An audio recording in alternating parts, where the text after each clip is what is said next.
¿Qué les parece si vamos a orar para poner este tiempo en manos del Señor? Señor, Dios Padre eterno, te damos infinitas gracias, Señor, por este día. Señor, te damos gracias, Señor, por la vida de nuestros hermanos que están conectados, Señor. Te pedimos que nos des sabiduría, Señor, y que nos permitas encontrar en esta palabra, Señor, que vamos a aprender el día de hoy, Señor, lo que podamos aprender, Señor, de ti para glorificarte, Señor. Te damos gracias, Señor, y nos ponemos en tus manos, en nombre de tu Hijo Jesús.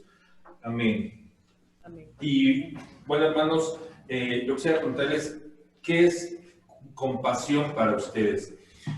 La compasión es un valor humano que conjuga la empatía y la comprensión hacia el sufrimiento de los demás. Y esta palabra deriva del griego simpatia, cuya etimología indica un sentimiento de empatía, de simpatía, y del latín compasio, que enfatiza la sensación de tristeza, por lo que podríamos definir como simpatía en la tristeza. Y este es un valor que nos permite que todos seamos tratados con igualdad, nos estimula a ayudar a otros que están en una situación peor que nosotros, peor que la propia, y querer mejorar entre ellos su situación actual. Y a la vez nos recuerda que tenemos que dar gracias a Dios por las cosas que tenemos. Lo escuchábamos en las acciones de gracias hace un momento. Y aquí hemos visto 4 situaciones en las que ha pasado Nehemías. La primera, vemos a Nehemías, que había sido designado por el rey Artajerjes como guía en la reconstrucción de Jerusalén. Le pide al rey Artajerjes que le permita emprender el viaje. Segundo, hemos visto también la planificación de Nehemías y realizar la estrategia de reconstrucción. Y el tercero, hemos visto cómo animó y cómo se hizo de compañeros por el bien común que les convenía a los que vivían en Jerusalén. Pero a él vivía como copero del rey y él vivía muy bien. No tenía una necesidad propia de realizar tal tarea. Sin embargo, en obediencia a Dios y por amor a los habitantes de Jerusalén, él acudió a este llamado que Dios le hizo. Y cuarto, hemos visto cómo a través de la oración confiada estableció una defensa contra los foráneos que amenazaban con atacar y acabar con el pueblo. Pero ahora, después de haber sorteado todos estos problemas, todas estas situaciones, pensaríamos nosotros, pues ya falta poco para la reconstrucción. Sin embargo, otro dolor de cabeza le esperaba a Nehemías, y es de donde menos se lo podía imaginar, porque ahora los problemas eran desde dentro de la organización, desde el núcleo de lo que estaba pasando ahí. El propio pueblo empezaba a sufrir los estragos del hambre, de la manipulación y del abuso. Trabajando en esta oposición, Nehemías tuvo que disponer de que cada obrero trabajara en la muralla con una pala en la mano y con con una espada en la otra mano para poder defenderse. Este trabajo realmente era agotador. Ellos estaban atentos en todo momento por si había algún ataque del enemigo y tenían que estar siempre prestos a trabajar, a defender la obra del Señor. Muchos de nosotros tenemos la gran bendición de que nos podemos bañar de manera diaria, que nos podemos cambiar de manera diaria, pero eso no lo tenían ellos en este momento, porque terminaba el capítulo 3 de esa manera. Ellos apenas se quitaban la ropa que traían únicamente para bañarse. Y eso realmente es incómodo, ¿no? Porque nosotros en un día de calor, si tenemos una playera, pues resulta que ya estamos oliendo mal, ¿no? Pero nosotros con toda libertad vamos al closet, nos quitamos la playera y ocupamos otra y no hay problema. Porque no tenemos que defender nuestra casa, porque no tenemos alguna situación que nos esté afectando. Y eso también era un sacrificio para el pueblo de Jerusalén. Y aquí vemos otra posición que vino desde adentro. Comenzaremos leyendo los primeros 5 versículos de este capítulo. Y así dice la palabra del Señor. Entonces hubo un gran clamor del pueblo y de sus mujeres contra sus hermanos judíos. Había quien decía, nosotros, nuestros hijos y nuestras hijas somos muchos. Por tanto, hemos pedido prestado grano para poder comer y vivir. Y había quienes decían, hemos empeñado nuestras tierras, nuestras viñas y nuestras casas para comprar grano a causa del hambre. Y había quienes decían, hemos tomado prestado dinero para el tributo del rey sobre nuestras tierras y viñas. Ahora bien, nuestra carne es como la carne de nuestros hermanos, nuestros hijos como sus hijos, y he aquí que nosotros dimos nuestros hijos y nuestras hijas a servidumbre, y algunas de nuestras hijas lo están ya, y no tenemos posibilidad de rescatarlas, porque nuestras tierras y nuestras viñas son de otros.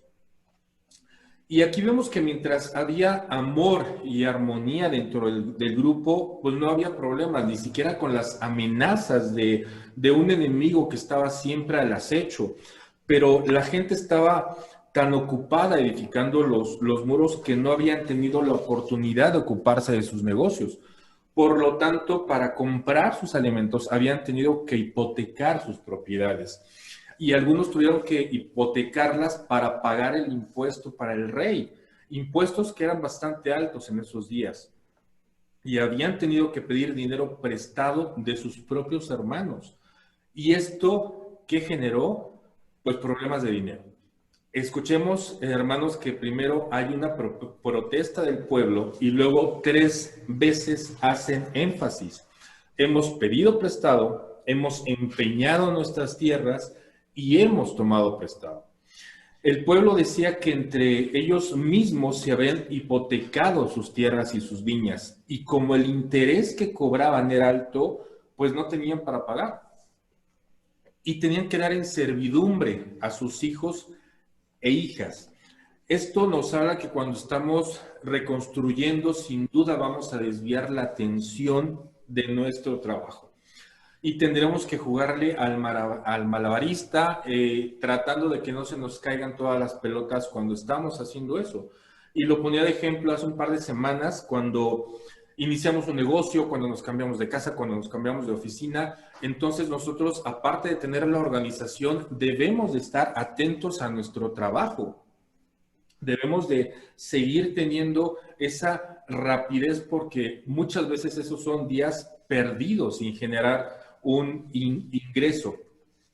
¿Y quién no ha pasado por tiempos duros financieramente hablando?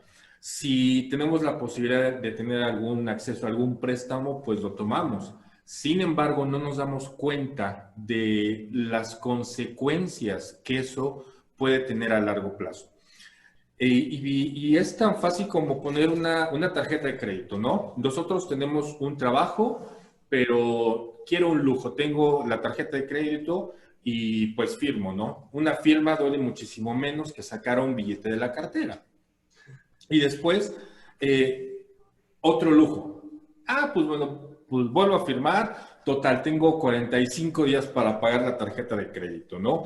Pero después nos damos cuenta entre que lujo y lujo nos sale un imprevisto. Pero en ese imprevisto nos damos cuenta que ya no tenemos límite de crédito en esa tarjeta, ¿no? Ah, pero tenemos otra tarjeta. ¿Y qué es lo que hacemos? Entonces tomamos de la otra tarjeta para pagar la primera. Y lo único que estamos haciendo es hacer un agujero para tapar el otro, pero no estamos dando una solución al problema. ¿Por qué? Porque simplemente estamos dando rienda suelta a nuestros lujos en lugar de poder tener un ahorro para solventar algún imprevisto que nosotros pudiéramos tener.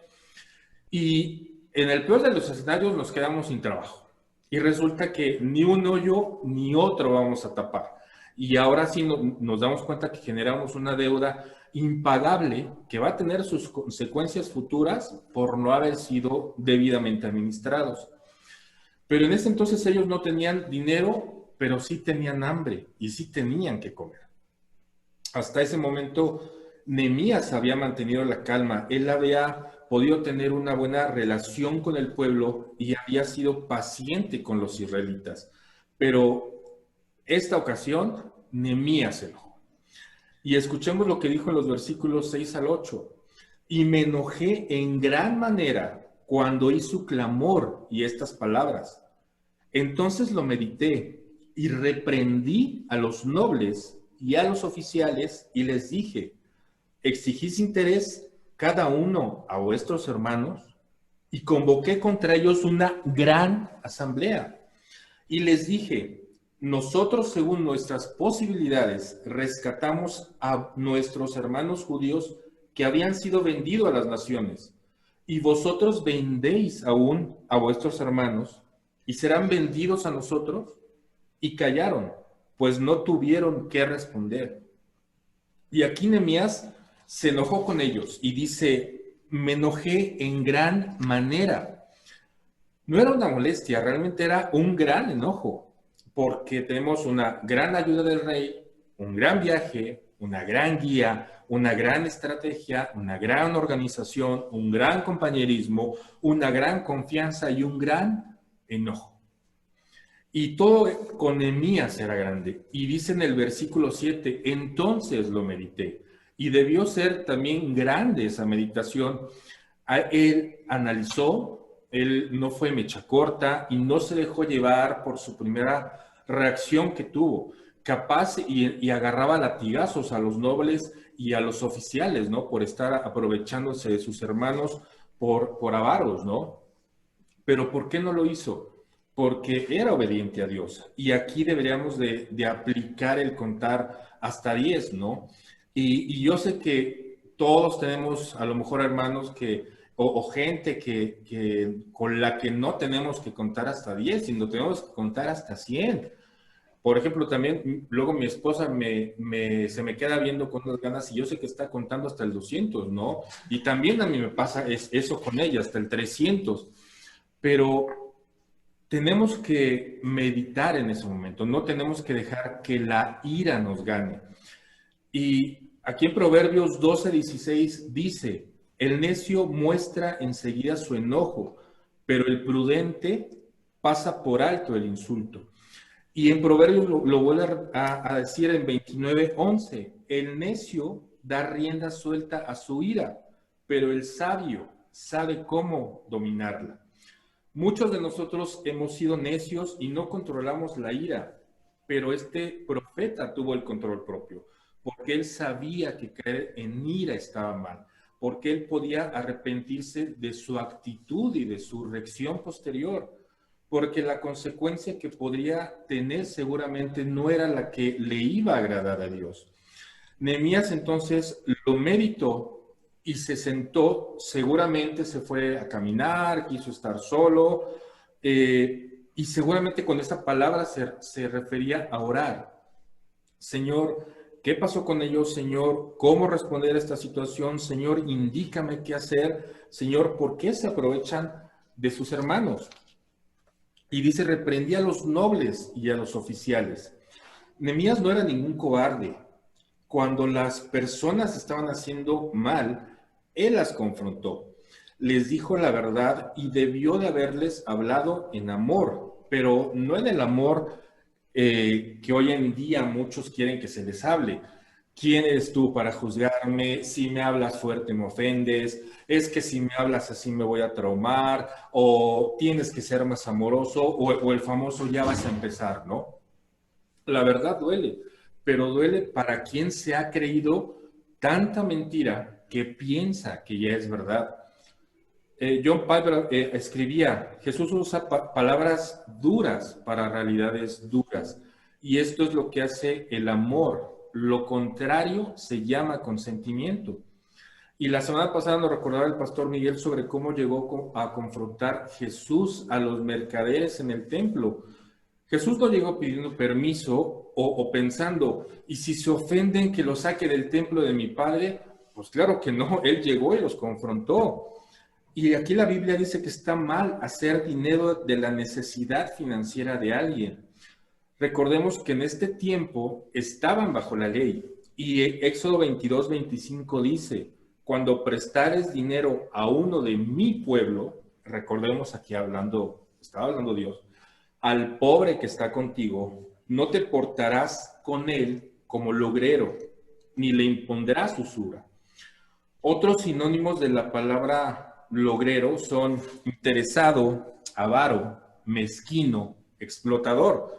Por lo que entonces se podría decir, no te portarás con él como interesado, no te portarás con él como avaro, no te portarás con él como mezquino, no te portarás con él como explotador, ni le impondrás usura. Y esto haciendo referencia al cobro de los intereses. Deuteronomio 23, 19 y 20 dice: no exigirás a tu hermano interés de dinero, ni interés de comestibles, ni de cosa alguna de que se suele exigir interés. Del extraño podrás exigir interés, mas de tu hermano no lo exigirás, para que te bendiga Jehová tu Dios en toda obra de tus manos en la tierra, a donde vas para poder tomar posesión de ella. Y así meditó Nehemías. Él regresa y les pregunta, ¿exigen interés a sus hermanos? Y convocó a una ¿qué? A una gran reunión. Y como cuando tu hijo lo descubres que está haciendo algo malo, ¿no? O te enteras que a lo mejor tus hijos están haciendo bullying en la escuela. Los descubres, los confrontan y pues no se van a quedar callados porque no tienen cómo defenderse. Y entonces les vas a decir, a ver, vengan para acá, vamos a hablar. ¿Y qué hacemos? Convocamos a una gran reunión en casa. Porque eso que hacen nuestros hijos está mal. Y hacemos a veces lo que muchas veces no nos gusta. Sabemos que estamos haciendo algo mal, pero tiene que venir alguien más para decirnos. Y si alguien de nuestra familia o nuestros amigos más cercanos le decimos que están haciendo mal, se sienten, se ofenden. Pero ¿qué tal cuando llega alguien extraño y nos empieza a decir? Nosotros lo analizamos, nosotros pensamos, nosotros escuchamos ese consejo y decimos, pensándolo bien, creo que sí, tienes razón. Voy a cambiar esa actitud, voy a dejar a esa persona que me hace daño. Ya no voy a encapricharme con ese trabajo. Creo que sí, tienes razón. Gracias, eres una excelente persona. Tu consejo me ayudó mucho. Pero lo que te dice tu familia, tu mamá, tus papás, tus tíos, tus hermanos en amor, tus hermanos en la fe, pues resulta que pensamos que es porque no nos quiere, que porque nos menosprecian, que porque no los queremos. Pero entonces pasamos a ser víctimas. Y eso yo lo he visto y escuchado inclusive de mi propia familia. Me han reclamado y también a mí me pasa cuando alguien llega y también me dice eso. Y es algo con lo que yo también lucho todos los días, pero trato de reconocerlo. Y eso es lo importante que tenemos que hacer, reconocer en qué estamos mal, qué es lo que estamos haciendo mal. Y aquí es importante ver que al primero que tenemos que recurrir es a Dios, en oración, meditando con Él, orando con Él, pasando tiempo con Él, leyéndolo a Él. Santiago 1:19 nos dice, mis queridos hermanos, tengan presente esto. Todos deben estar listos para escuchar y ser lentos para hablar y para enojarse. Pero nosotros lo hacemos, nosotros practicamos esto, nosotros damos de esto como cristianos. Dios nos habló a través del pastor la semana pasada y nos decía acerca del caminar del cristiano. No, con esto no quiere decir que se acaben los problemas, al contrario, quizás tal vez existan más pruebas. Nehemías entonces expuso la conducta poco honrada ante sus compatriotas. No adoptó una actitud pasiva ante el pecado. No consintió que se pasara por alto y lo denunció abiertamente. Cuando el pecado es expuesto al público, nadie se atrevió a responderle. Los implicados permanecieron en silencio cuando él estuvo ante ellos y les dijo, nosotros, según nuestras posibilidades, rescatamos a nuestros hermanos judíos. Él destaca que cuando Judá fue conquistada, muchos judíos fueron vendidos como esclavos a naciones extranjeras. Y muchos de ellos habían sido liberados, comprados por otros judíos. Por ello estaba mal hacer que otros judíos fueran vendidos como esclavos a judíos. Y aquí no había otras personas que les dijeran lo que estaban haciendo mal. Y imagínense que les dijeran a Nehemías, Nehemías, háblanos con amor, me lastimas y me dices eso, Nehemías. No, claro que no. Aquí realmente se les expuso la verdad y ellos tuvieron que aceptarla. Y continuamos leyendo el versículo 9 al 13. Y dije, no es bueno lo que hacéis. No andaréis en el temor de nuestro Dios para no ser oprobio de las naciones enemigas nuestras.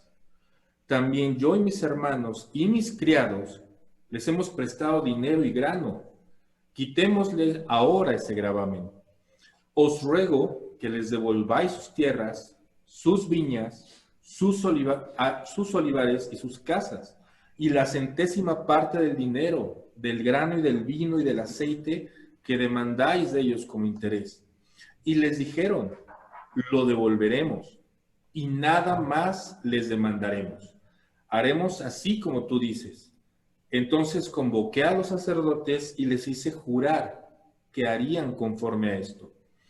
Además, sacudí mi vestido y dije, así sacuda Dios de su casa y de su trabajo a todo hombre que no cumpliere esto. Y así se ha sacudido y vacío. Y respondió toda la congregación, amén.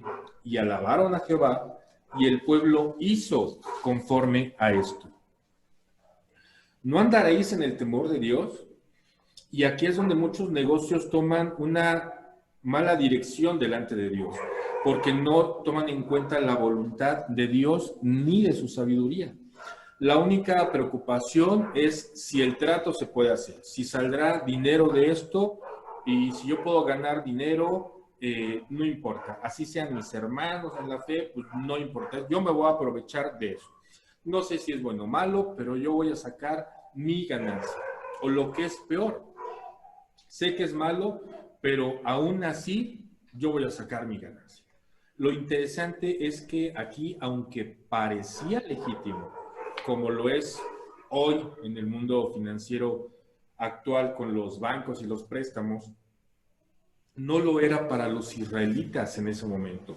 Dios había dicho que ellos no podían cobrar intereses a sus hermanos, no estaban honrando a Dios. Y les dice, también yo y mis hermanos y mis criados les hemos prestado dinero y grano.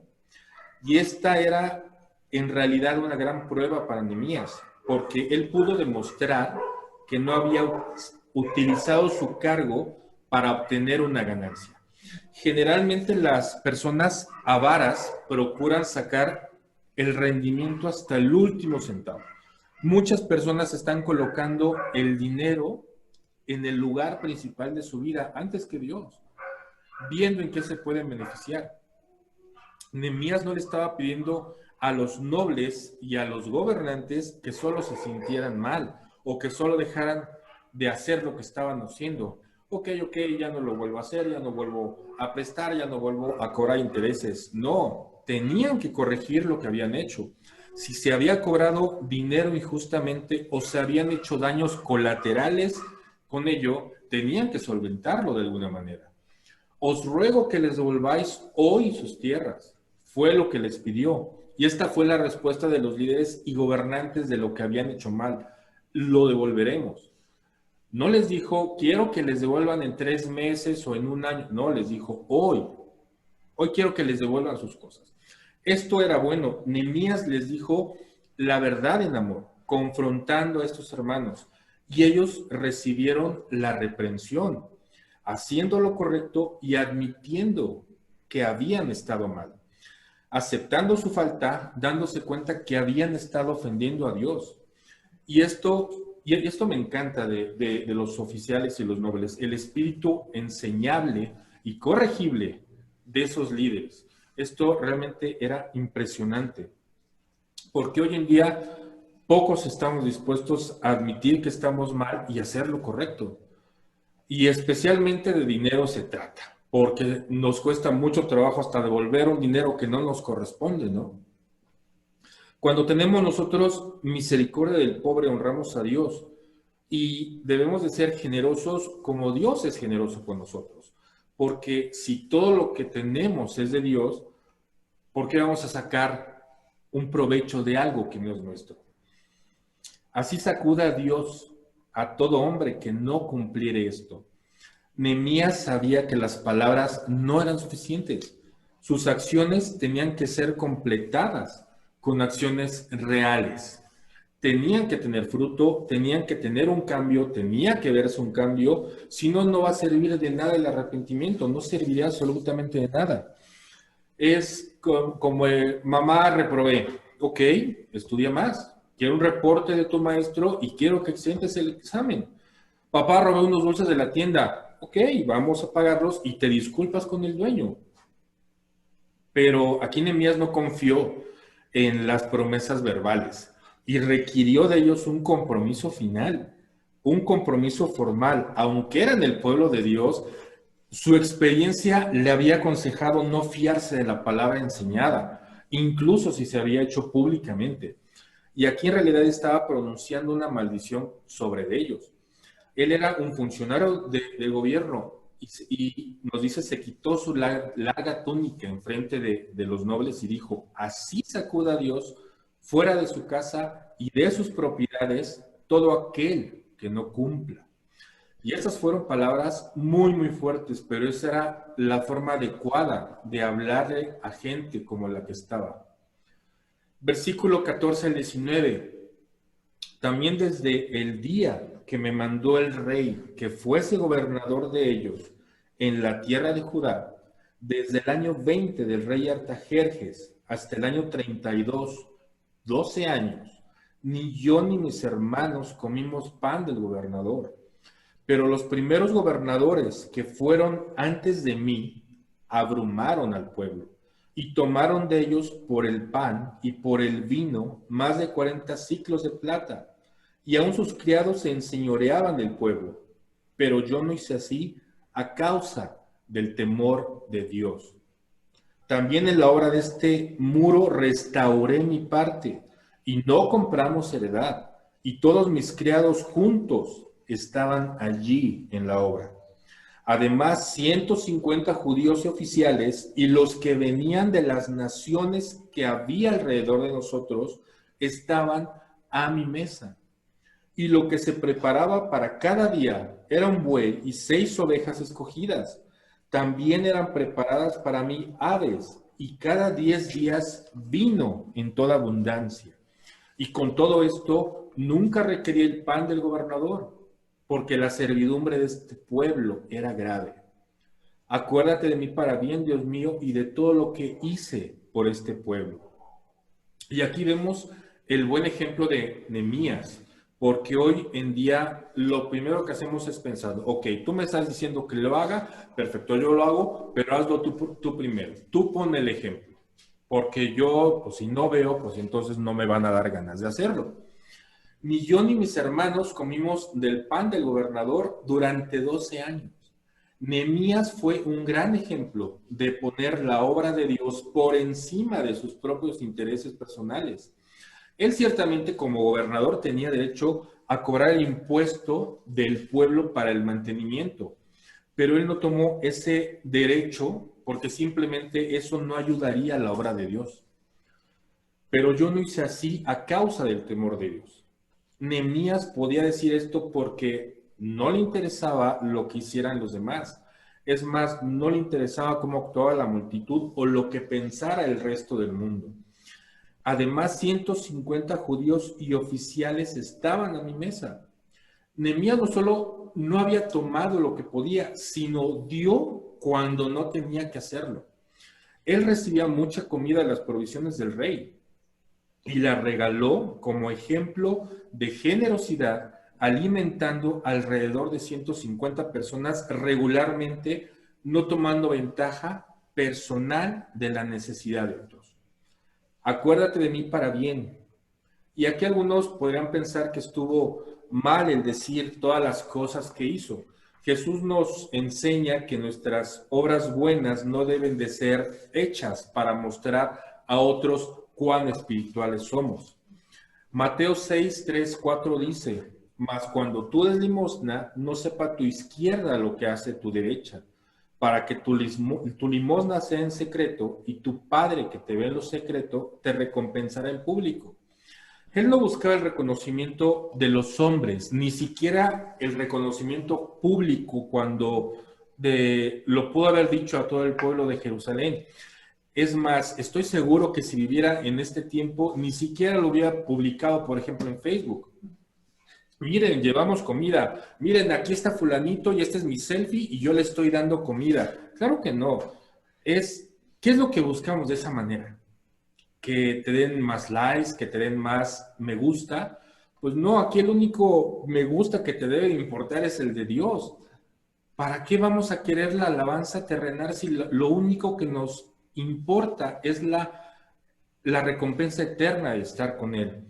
Y lo que hacía era dar ejemplo de cómo debían de comportarse con sus hermanos. No al abuso, no a la usura, no a los negocios ilícitos, no a la falta de honradez. Ananías y Zafira habían maquinado engañar a sus hermanos y fueron castigados por Dios con una muerte repentina. Esa conspiración tuvo también que ver con dinero. Y podemos ver que el dinero ha sido siempre una gran tentación, incluso en algunos círculos cristianos. ¿Y qué aplicaciones para nuestra vida podemos tomar? Primera, la honestidad. No hay que aprovecharse de ninguna persona, ni de manera económica, ni de manera social, ni de trabajo, ni mucho menos entre hermanos. Debemos de dar testimonio desde dentro hacia afuera. La segunda es confrontar. Aprendamos que la manera de que un buen dirigente debe de abordar los problemas es de frente. Y nosotros como cristianos debemos de tener la madurez necesaria para analizar lo que estamos haciendo mal y corregirlo. Y también tener la madurez necesaria que nos digan en qué podemos mejorar. Y dejemos la soberbia de sentirnos juzgados. Porque la mayoría de las veces nos corrigen quienes nos aman. A quienes les caemos mal, de veras que esos no van a tener ningún tipo de situación o de empeño por hacernos saber qué es lo que estamos haciendo mal. A quienes les caemos mal van a decir, qué bueno que lo está haciendo mal, que siga así, que no avance, que no progrese. Pero si alguien te corrige y te dice que estás haciendo mal, realmente es porque te ama, realmente quiere que salgas adelante. El 3 es generosidad.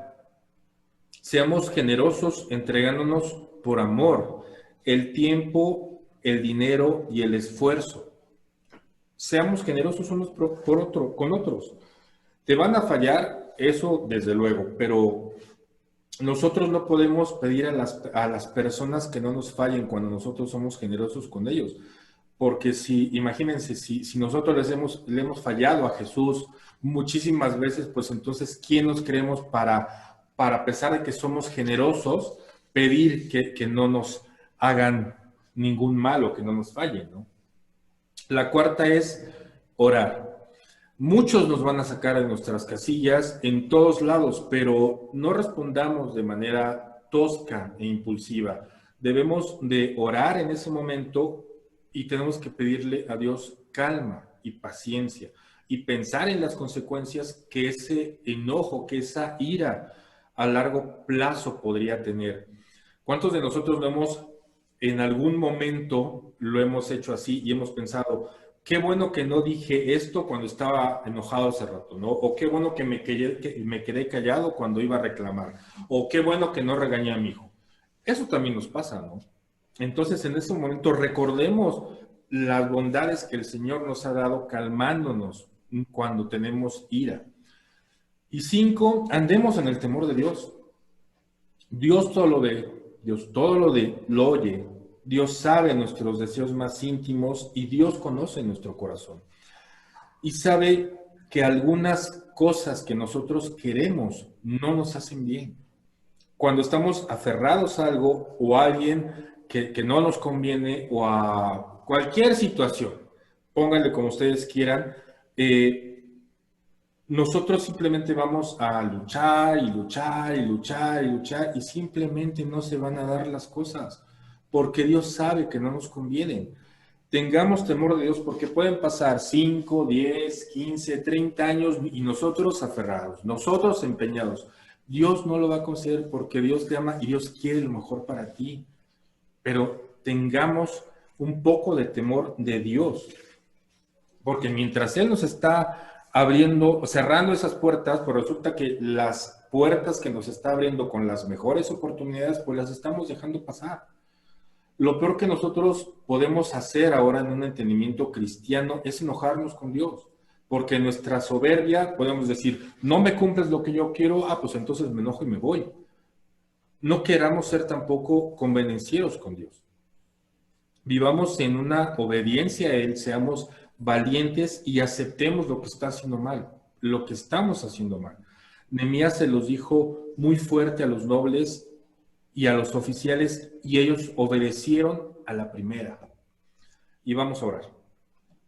Señor, te damos infinitas gracias, Señor, por este tiempo, Señor. Te pedimos que esta palabra, Señor, nos enseñe, Señor, qué es lo que tenemos que cambiar, Señor, y podamos ser reflexivos en la semana, Señor. Te damos muchísimas gracias, Señor, y esta semana que empieza, Señor, te pedimos que no te alejes de nosotros, Señor, que hagamos siempre tu voluntad, Señor. Corrígenos cuando tienes que hacerlo, Señor. Todo esto, Señor, te lo pedimos en nombre de tu Hijo Jesucristo, Señor. Amén y amén.